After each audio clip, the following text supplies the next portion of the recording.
I am a mom, author, blogger, freelancer, podcaster, producer, and overall creative. With this show, I really want to focus on creatives and bring their authentic self to life. How are they motivated to pursue their passions? What have been the struggles along the way? Does self-care play an important role in who they are today and how they connect with the creative flow? Bringing one's authentic self to the forefront is important in this world that we live in currently. Sharing your self-care, your tips, and how you stay on track for things without losing it completely is also important. Self-care is not talked about enough, and authenticity and self-care are what I like to highlight with my creatives, as well as getting to know them. So get ready for a fun and entertaining show. Hit the like button, subscribe if you haven't already, and let's get ready to meet this episode's guest. Hey everyone, I hope you are having a fantastic Tuesday.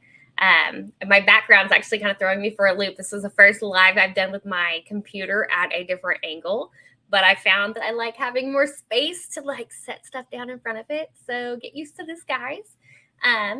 We have a new guest for you guys to meet, and I'm excited to pick his brain about his books. He writes a lot of satire and humor, and I can't recall the exact date, but I know there's maybe one other person that I've had on that I've interviewed that's actually written in the same genre. So guys, without further ado, let me bring in today's guest.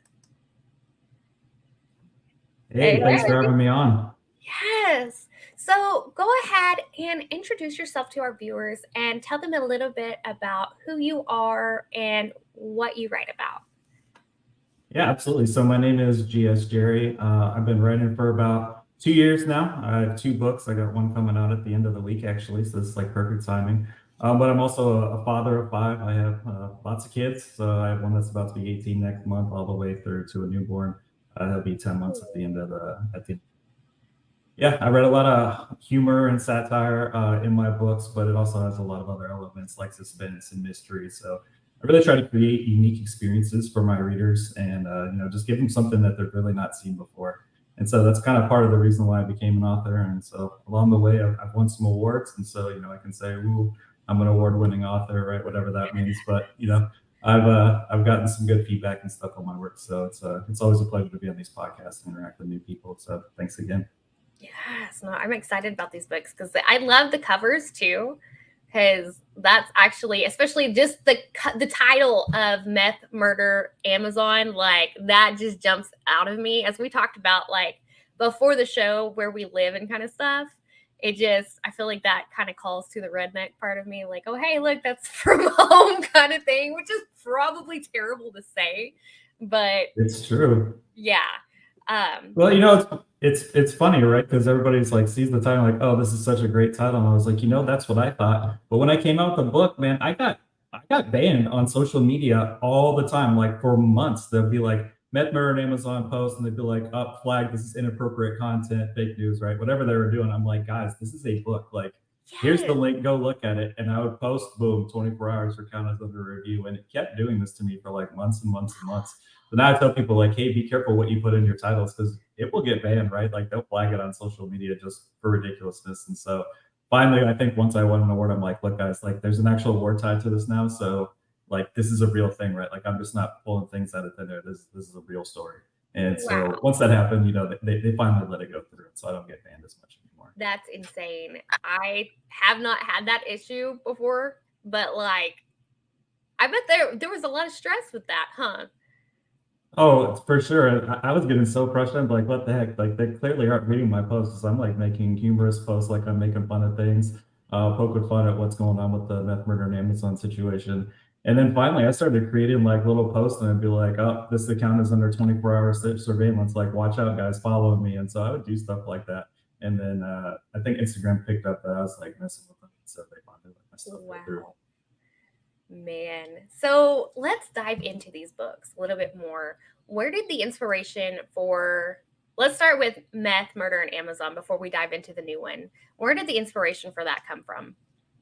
So Meth, Murder, and Amazon is a true story. It's nonfiction, and it's actually a situation that happened to me and my family when we were selling our house. So I tried to keep this story very true to what really happened. There's actually like photographic evidence in there. It's essentially a 6-month journey of trying to sell my house in Colorado and move to Florida to be closer to my mom. She got diagnosed with cancer, so we're like, hey, it would be nice to be near her. And so along the way, it ended up taking me 3 real estate agents to sell my house. The first guy, he actually sold us the house in Colorado. We're with him about a month, and then we're like, hey, we haven't really seen any traction. No one's really coming to see the house. And he's like, oh, it's no big deal. It's just like kind of this time of the year. But don't worry, we're going to send out like flyers to the surrounding neighborhood. So I don't know if you've ever sold a house before, but this is like part of it, right? So they'll reach out to the renters and people when their leases are about to expire. And so he's like, I'll send it out on Friday. And then nothing happens. And then I ask him about it the following Monday. He's like, oh, there was an issue. These guys, like, they couldn't get out. It'll be this Friday, right? And it keeps happening. He's just basically blowing me off. Long story short, the guy is actually not even in Colorado to market my house. He's in a different state. He's living in Arizona. And I find this out through the lady that works for him. She's like showing us houses in Colorado Springs because the plan originally was to move to Colorado Springs. And she's like, oh, yeah, by the way, today's my last day. He's not responsive. He doesn't even live here. I'm like, what do you mean he doesn't live here? Like, he told me in office. And so, yeah, I was like, all right, this guy's fired. So he gets fired. I go with the lady that's like, hey, he's not who he says he is. He's not even living here. And that is like the worst decision that I could have ever made. So I'm on real estate agent number 2 now. And so you think about like, hey, I'm switching agents. It shouldn't be a big deal. We can reuse everything, photos. That is entirely not the case. New real estate agent means new photos, means new descriptions, means new everything. And so what one real estate agent does, the other one might not necessarily do. So the house comes down under a new realty company, yada, yada, yada. And here we are right now. I'm on realtor number 2. So when this happens, I'm like, hey, let's go see my mom. Like, let's go to Florida. Like, let's just get away from this house situation. Like, this is frustrating. We go down to Florida, and we're supposed to have an open house in Colorado. And it's like Saturday afternoon. And whenever the agents come to do the open houses, they show up an hour to 2 hours before the house actually is to show. They got to clean everything if there are messes, make sure everything's set appropriately. And what ends up happening is they show up early, they clear the downstairs, they go upstairs to the guest bedroom, and they see a leg underneath the bed. They scream, they freak out, they run out the house, and they call the cops. They call the cops on me and say that we must have murdered one of our children and hid the body under the bed. And that's really why we were in Florida. I'm like, no. Like, we're not here. Like, you can hear all my kids in the background when my realtor calls me, like, freaking out about this situation. Cops show up, there's no body. They're like, what the heck happened? So we lose the open house. My wife's like super crushed, right? Like, she's crying, she's really upset. I'm like, hey, like, what can we do, right? Like, this is like Murphy's Law, right? Like, what can go wrong? Yeah. So this is like a Saturday. And then 4 days later, I get another call from a real estate agent. She's like, Gerry, by the way, we had a meeting at our realty company, and when we were doing the open house, we went into your garage, and there was a scent of burning plastic. Do you know what that means? I'm like, it was something on fire. Like, I'm obviously concerned. I'm like, was there an electrical fire, right? Like, is something burning? And they're like, no, burning plastic means meth. And so we think that you could be making meth in your garage, or someone could be smoking meth on the premises. So we're gonna need you to get a meth test done, or we're gonna flag your house in the MLS for suspicious behavior. So Oh I my say this. gosh. Obviously, I freak out. I'm like, how do we go from like, hey, there's a body under the bed, then there's nobody on the bed, to now I'm making meth, right? Like, I'm basically like the reincarnation of Heisenberg for Breaking Bad. Wow. Actually, I hadn't seen Breaking Bad when this happened, but somebody told me that, hey, Yeah. this is like Breaking Bad for real. I'm like, all right, that's it. I'm gonna watch it. So I watch it. I get to the 3rd episode, and they actually have an open house. Walter and Jesse are making meth in the basement. I'm like, yep, this is what happened. They must have been watching Breaking Bad like right before they did the open house, and they just think that's me. So they get fired. I go to the next real estate agent. So now I'm on real estate agent number 3. And so the book basically just takes you on this insane journey of from the time I list my house until I finally sell my house and move to Colorado, and just all the ridiculousness that happens along the way. Wow, that is insane. And yeah, I mean, selling a house is stressful just as is, but that's like a whole other level added to it.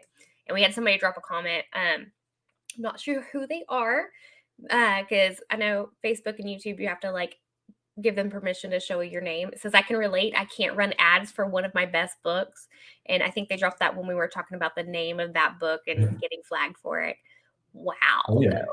Gosh. So tell me about hysterical hangouts, because the hind legs, right? That's hysterical hangouts with the hind legs. And so this one is 100% fiction, so the complete opposite way with this one. And my idea for this book is to create a reality TV show, but in a book. Ooh. And so I was watching The Challenge, which is a reality show, and you have people from like MTV that compete in all these different challenges, and they win money at the end. And as I'm watching it, I'm like, it would be a good idea to like create a reality show for a book. Like, is that even a thing? I go and research, all over, and I can't find anything. Like, there's elements out there for sure. Like The Hunger Games has a reality show element, but it's not a like true reality show. It's just a piece of it. And so as I read and look at all these books, that's all it is they're all these like basically references to reality shows, but there is none. So I'm like, all right, I've got something new here. So I decided that I'm going to create a reality TV show experiment about basically going to meet your girlfriend's parents for the first time, right? So, you have meet the parents, meet the Fockers, right? Kind of like that, but in a really different way. And so what I did is basically like kind of play on the stereotypes of like family dynamics. And so, usually when the boyfriend goes to meet girlfriend's dad, what's the biggest stereotype? Dad's at the table, he's cleaning his guns, right? He's being super intimidating. Well, I'll take that and I'll amplify it, and I'll go like a step further. So not only is dad at the table cleaning his guns, but he's also got like shotgun shells. He's etched the boyfriend's initials into the shells, and he's even got like a blood-covered machete next to him. So it's like intimidating to a whole nother level. And so, what's great about it is that nobody knows that the reality show is happening, or they're even being recorded besides the main character. So things will happen. There'll be some near-death experiences. One of the supporting characters actually amputates one of his fingers in an accident. And so along the way, there's just all these crazy events that happens, and no one knows that they're being recorded until the very end. So there's this big reveal at the end, and then I kind of leave it open-ended, like, hey, is this the end? Could there be a season 2? And so along the way, you just go through all these really interesting scenarios with meeting the parents, hanging out with like your in-laws. The main character's dating this girl who has, mom and dad, but she also has 3 brothers.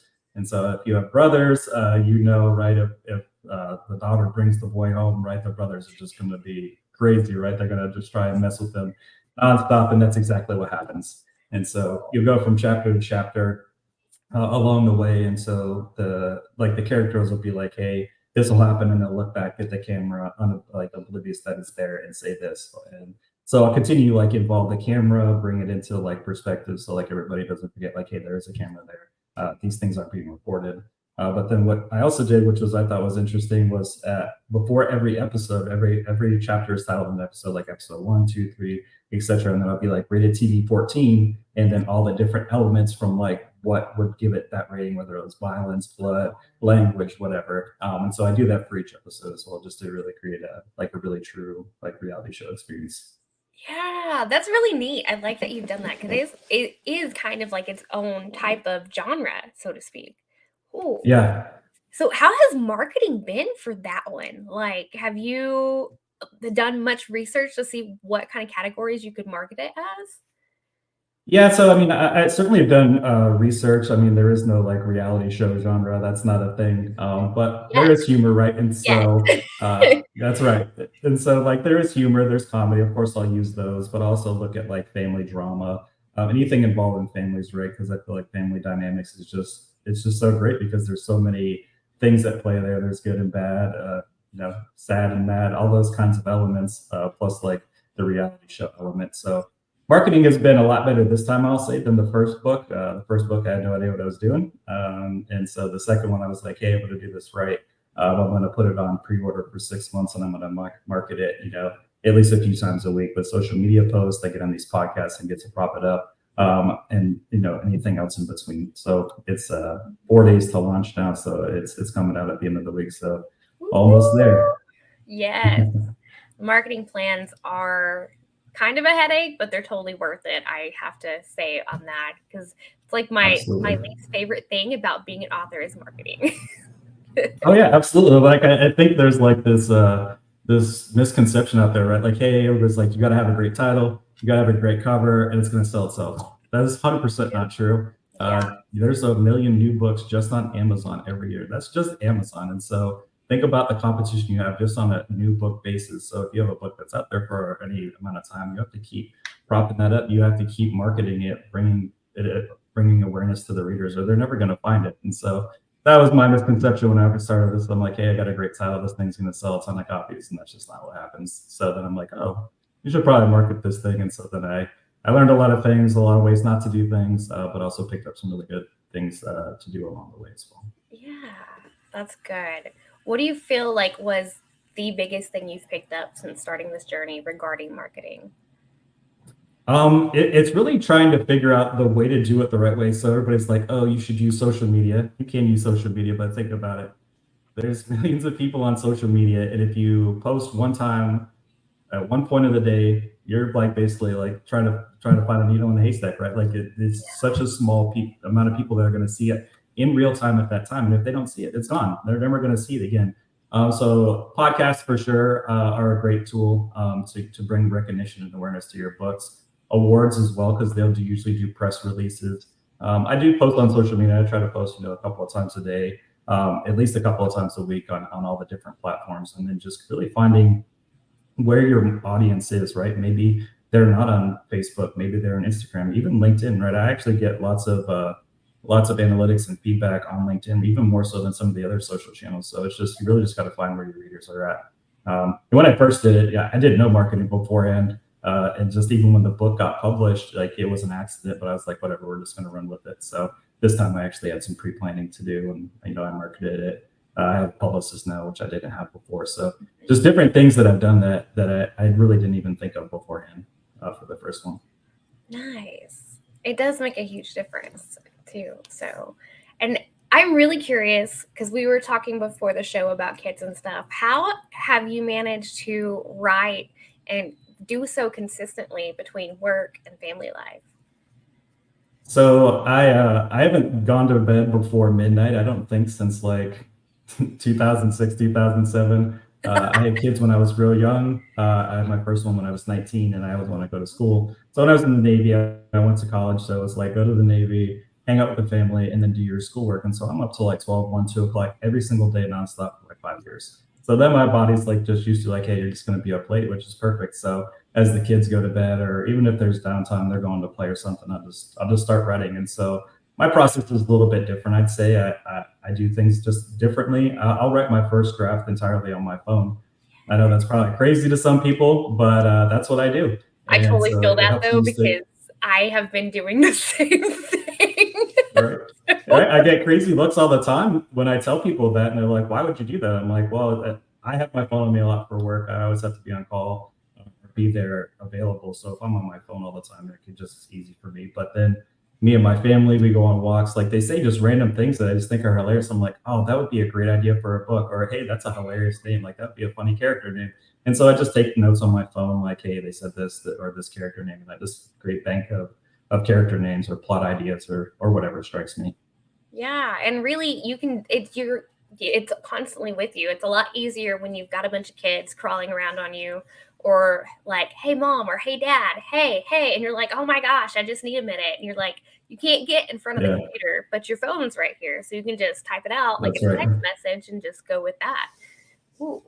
Editing on your phone is kind of hard though. I will admit that. So I do not do that. I'll write it and then I'll review it and then I'll review it. I keep reviewing it. So I'm like, all right, this feels solid. Now I'll plug it into the computer and I'll use Scrivener. So I don't know if you've heard of that tool or not, but it's a good piece of software, and you can compile all the different manuscripts, including like e-versions as well. So I'll plug it into there, and then I'll kind of edit it, review it, take things out of the way. And so another thing I did this time that I didn't do last time is I actually used an editor. The first time I'm like, why would I use an editor? I write crazy, like I write different. They're going to tell me I misspelled a word that I misspelled on purpose. Like, what's the point of this? The second time they're like, you really should use an editor. So I'm like, all right, I'll try it out. And they caught a couple of things that I missed, which is good. So it's like, all right, I'll do it for a while. When you've got a good editor that actually works with the flow of the story, it turns out pretty good. So it's finding that right person that kind of gets in the flow and gets what you're trying to create without changing it too much, in my personal opinion. So. Oh yeah, absolutely. And that's the tough part, I feel like, for mine, because I really tried to create these like unique experiences. Like the first one, I tried to really make like a roller coaster. And so, all the elements of a roller coaster, and I even add sound effects, right? Like, when you're going up the roller coaster, click, click, click, and then the anticipation builds, something's happening in the story. You go down, that first drop and hey, something crazy happens. So I constantly try to tie the roller coaster to the story in the first one, whereas this one, it's a reality show. So it's tough to find an editor that's going to be like, hey, like, I know what you guys want to do, but like there's things you can't touch, like there's things you can't change, because that's the whole premise of the story. And so the editor that I used, she was really good. Nice. That's good. Cool. So with these stories, do you think you will write another one, or do you have something already written that's kind of along the lines of these? So I have tons of ideas for books. I don't have another one written yet. I'm kind of waiting for this one to release and see how it does. I did leave the hysterical hangouts with the Heinleins open-ended. So this one's just about, the parents and the brothers, but the girlfriend also has sisters. And so I don't mention that until the very end. And so I could do a second book on the sisters, and then I could even do a third one of like what happens when all the siblings have kids, and then what that dynamic looks like. So they can have all the characters from the first two books plus all these new characters with these kids. But the first book I wrote, which was about like house selling experience, I have a lot of interesting stories with contractors, fixing my house up, fixing my basement up. So like I had my house here in Florida actually flood. The AC failed, water got into the drip pan, and then it never shut off, and it actually ran over and ruined my hardwood floors. Absolutely. And so I had to get my entire downstairs floors fixed. And so we were stuck upstairs for 3 months.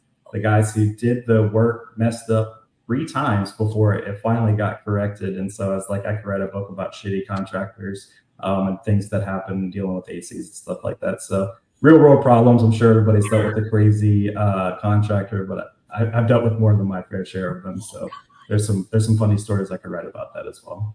That makes me cringe so bad, because like, oh my gosh. And then just, I can only imagine the price tag on that too, because that's, especially if it ruined the hardwood floors, oh my gosh. And this is coming from, my family has been, we put in hardwood floors. How old was I? Gosh. So my family, back when I was living with my parents, I was younger, like junior high, they bought and gutted a house for us to move into. Like we stayed in a camper till we could get it cleaned up, and they put hardwood floors down, but the back door, whoever put the back door in, it leaked, ruined all the floor right there. So, and after that they redid it, got the door fixed, and just like, we're so iffy about don't spill anything on the hardwood floor, make sure you don't come in here with like, and I just remember how much it was and how much of a hassle it was. The fact that they messed up too, like, oh man, wow. Oh yeah. Even the first one, so the meth house, right? Like I had to finish the basement in that one, and I felt like I did it right. Like every time you go to hire somebody to work on your home, like, hey, get multiple bids, get multiple estimates. Don't take the highest guy, don't take the lowest guy. Someone in the middle should be about the right price, and I did that. But I actually ended up hiring a guy that was a convicted felon and living in a halfway house. I didn't know this. He didn't tell me. He had a Better Business Bureau account. Like everything seems solid about this guy.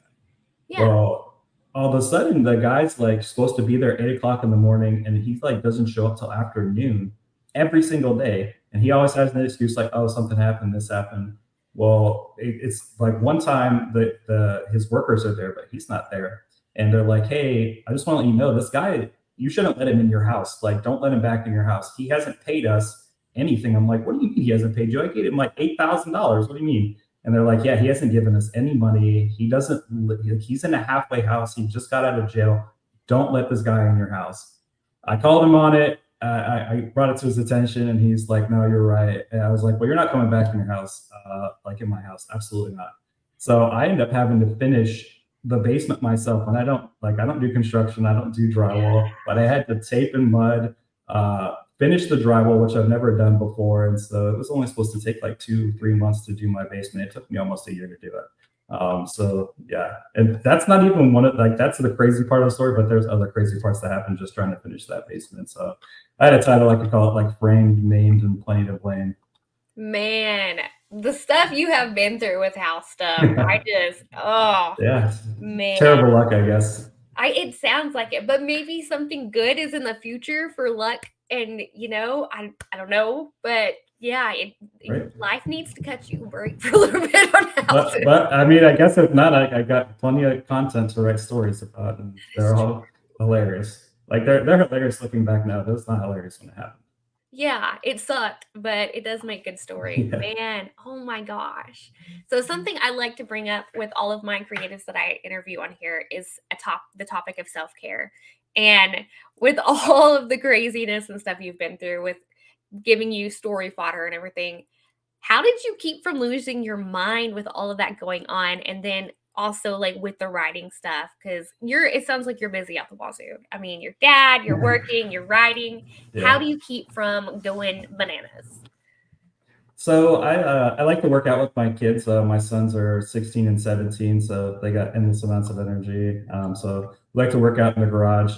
Even when this whole meth situation was happening in our first house, I was going to the gym a lot with my wife because the boys are a little bit younger and I don't want to have them working out. So we used to go to the gym like every day, nonstop together, and we would have them watch our kids, with the babysitter.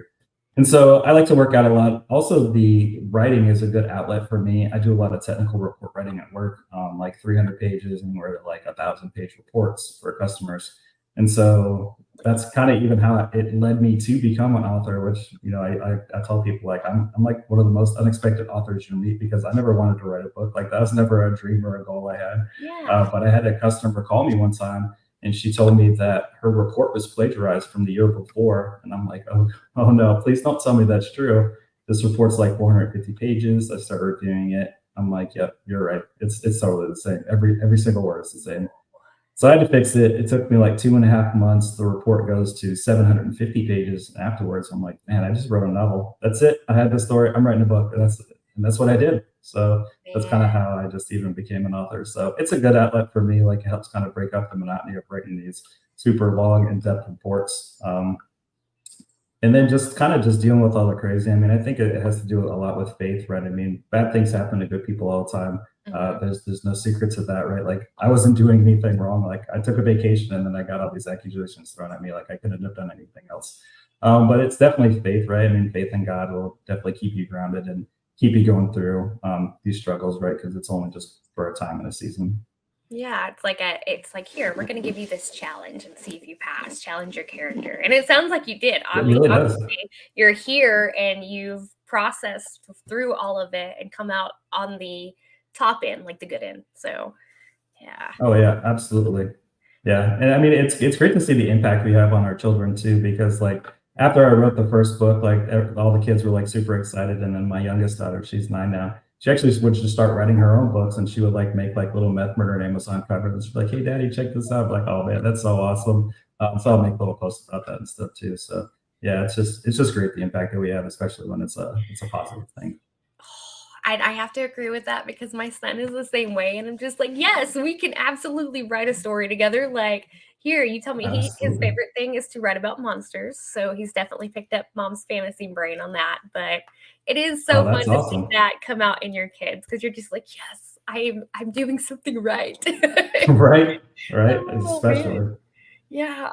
So what do what does your family think now that you're moving forward with winning awards and stuff? Do they kind of push you to go for it? The first one, I was like super like on the fence if I should even do it. My writing style is a lot different than probably what's out there as well. Like, I just do different things. And so I would have them read it and be like, hey guys, like if this sucks, tell me, right? Like don't let me make a fool out of myself. And they're like, no, it's good, Dad, it's funny. I'm like, but you guys are like, you're supposed to say that. And so I started submitting it to like reviews, editorial reviews and stuff. I actually got good feedback. I was like, all right, maybe I'm onto something now. And so now like I'll involve them with the writing, or I'll ask them like, hey, read this. How does this sound? Is this funny? Right. And so like if I think it's funny, I hope that they think it's funny. And so they actually critique it and give me some good feedback from time to time. And then I'll just mess around with them. I would be like, hey, I'm going to write a book about you. Or like my oldest son, he's a really good artist. So I'm like, hey, let's do a comic book together. Maybe call it like Attack of the Meth Heads. And so like just fun stuff like that I would have never done before, because like I said, I was never going to write a book like that. It wasn't one of my like bucket list things like that. Oh, so you're definitely gonna keep writing and working on these. I think stories. so. Yes. What would you, if you could offer a piece of advice to a person that's just starting their journey as a writer or an author, what advice would you give them? Sorry. I would just tell them to be themselves. So I think Mark Twain said this, like, write what you know. I feel like I'm a funny guy. I'm going to write funny stuff, but I'm not very serious. I mean, there's times I'm certainly serious, but I felt like if I wrote a serious book or like one of these like epic novels like Lord of the Rings or something, like I couldn't do it. Like I don't have the brain capacity to like dedicate that much time to a book and create this whole universe in this story. But I'm good at creating these shorter stories, right? Like I'm going to engage you from the time you open the book until the time the book is over. And so, right, like write what you know and be good about it, right? And if you try to do something that you're not good at, the readers are going to pick up on it. Like if you're not funny, don't try to be funny, because the readers aren't going to think you're funny. And so that's part of it. And then I also think just really just staying true to yourself. Like you don't need to be the next Stephen King or the next Jane Patterson. Like those guys are those guys for a reason. Create something different, something new. And I think the readers will really resonate with that. That is some great advice. So before we go, I do want to mention, guys, this episode is sponsored today by Creative Edge Publicity. And you guys give us some love, hit the like button, subscribe. All right, Mr. GS Gerry, go ahead and tell everybody where they can follow you, where they can grab copies of your books, and if you've got any upcoming appearances. Yeah, so you can find all my content on my website, gsgerry.com. On there's some blogs. I like to cook, so there's even some free recipes on there under the Meth Lab Creations. Don't worry, they're all meth free. There's also a shop on there as well, and it has all the links to the books. All my books are on Amazon, Barnes & Nobles, Walmart, pretty much anywhere you can get a book. You should be able to find my stuff.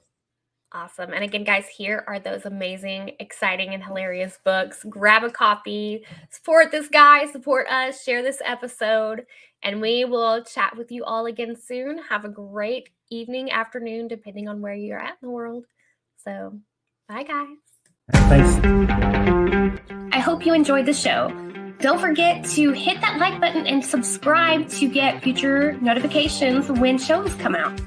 Also, be sure to check out my website.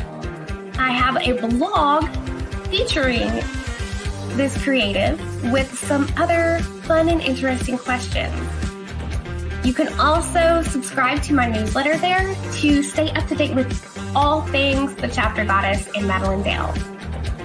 Once again, thanks for watching and have a great rest of the day.